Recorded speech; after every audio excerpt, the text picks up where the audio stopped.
Hello everyone, this is your recorded mini lecture for ESPN Rules on Chapter 15, Investing in Communities, Sporting Events, and Social Responsibility. Let's start off with an audio definition of what constitutes corporate social responsibility, or CSR. According to your text, this means that businesses conscientiously give back to society above and beyond profits for their shareholders. So this is about more than making money. These are actions that are not required by law, but these actions appear to further some social good.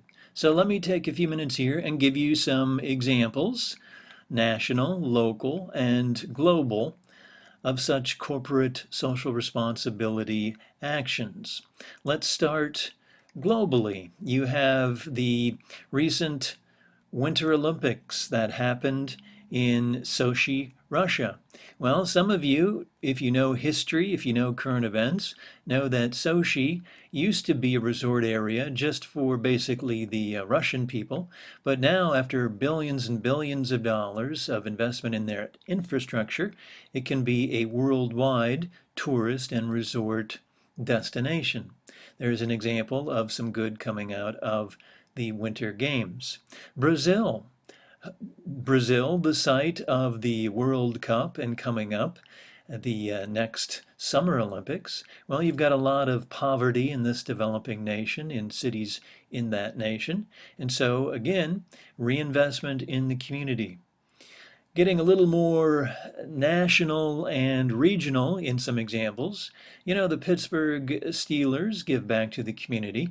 The Beard, I guess he's called, that player who recently retired but now is coming back, has had a video gone viral recently where he's helping disadvantaged youth just in a simple act of fishing. And his act of kindness as a local superstar has really endeared him to his fans, and that's good social responsibility action for an individual player.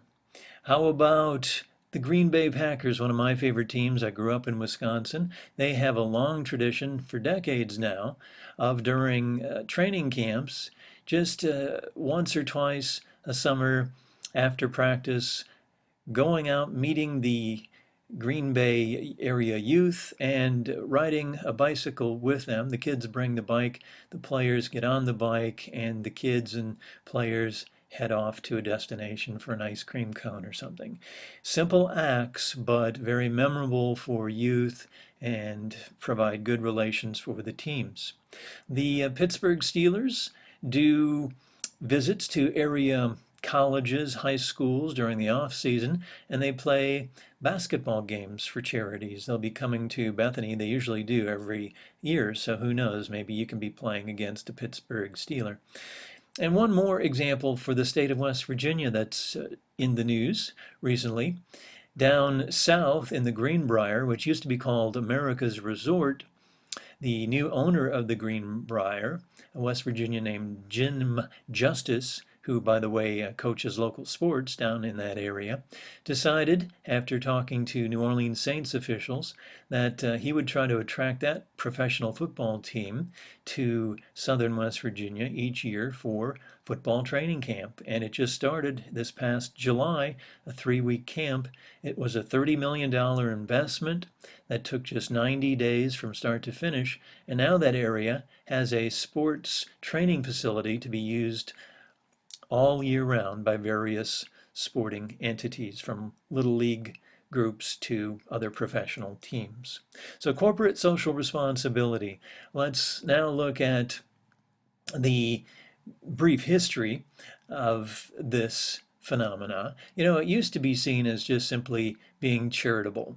So teams, entities in sports that had money, profits, would just give that money away or give some time from players away, but it's no longer viewed that way. Now it's seen as a strategic business activity, and these are value-added activities. In other words, they contribute to the bottom line, which is profit.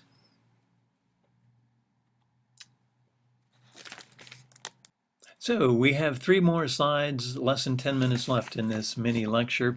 So we're looking at corporate responsibility. Yes, it's a win-win situation for the corporations and for the communities. So how do you go about these value-added business approaches if you're in the sports entertainment business? Well, number one, as you see here on the slide, cause-related marketing. An example recently, using social media, the ALS Ice Bucket Challenge. That charity has been struggling for decades. ALS is known as Lou Gehrig's disease, famous Major League Baseball player. Well, this year, the donations have gone through the roof through creativity, through challenges. You all have seen the many videos and maybe have taken the ALS challenge yourself. Second way, corporate citizenship, where the sports entities, the local businesses sponsor team sports, uniforms, signs at the stadium during local athletic contests. And third, civic engagement. An example locally across the country, local TV sports personalities appearing at blood drives, becoming a MC at local awards banquets. It involves them in the community and gets rid of that us versus them mentality. Another main point of chapter 15 is called corporate community involvement. That phrase, we've touched on it, but let's explain it in a little more detail here from me, your first year seminars leader's perspective. Sports entities can become involved in community partnerships and or community investments. Some more examples, the Wheeling Nailers do a lot of local involvement. They have theme nights and they're a very successful local semi-pro team.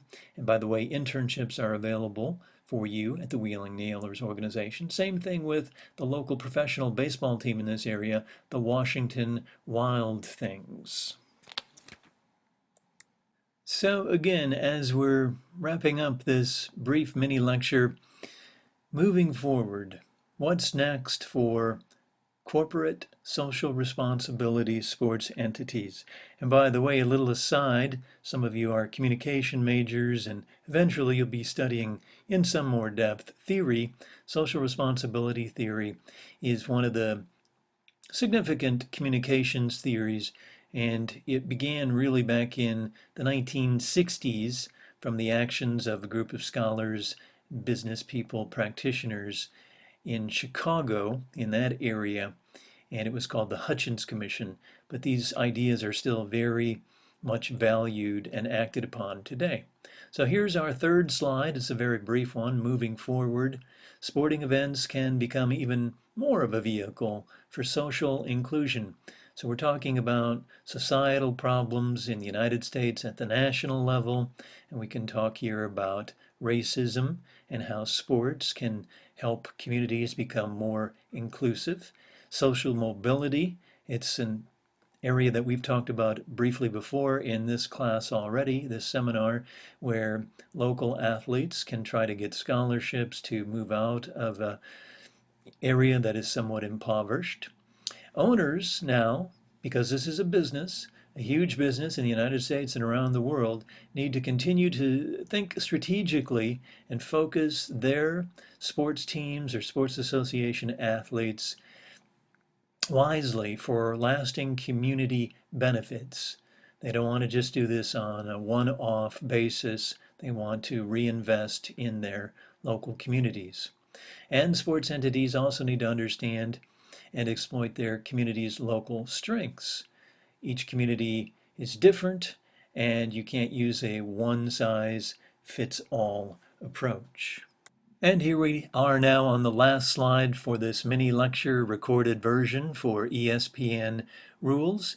You see at the top of this slide from chapter 15 on page 225, there are 6 practical guidelines for corporate social responsibility based team owners to follow. I'll let you look at that on your own, and we'll talk about examples of those in our class, examples that you are aware of from your sports knowledge. Other main ideas from this chapter as we're wrapping up: Sports entities can leverage social resources, ensure that local government and business leaders are involved in the planning, not at the back end, because if you don't consult them first, you could be off target, and that's a waste of your resources and your time because, as we said, sports entertainment is a big business with potential great side effects, positive side effects for local communities. And sports owners need to be positive, proactive, and seek out partners, not wait for people to come to them or entities to come to them. And they need to help their communities give their community members marketable skills and access so that they can ensure the entire community will benefit. So, I used various sporting examples here in this recorded mini lecture, and we'll talk about some examples that you're aware of. Often your examples are better than mine. And when I see you in class, I'll be asking you about some of these concepts to make sure you've viewed this recorded mini lecture, and we'll count on you using your creativity in class to find even better solutions as we move forward in this class, and perhaps for some of you or many of you later on in your career as a sports communication, sports management professional. Thank you, everybody.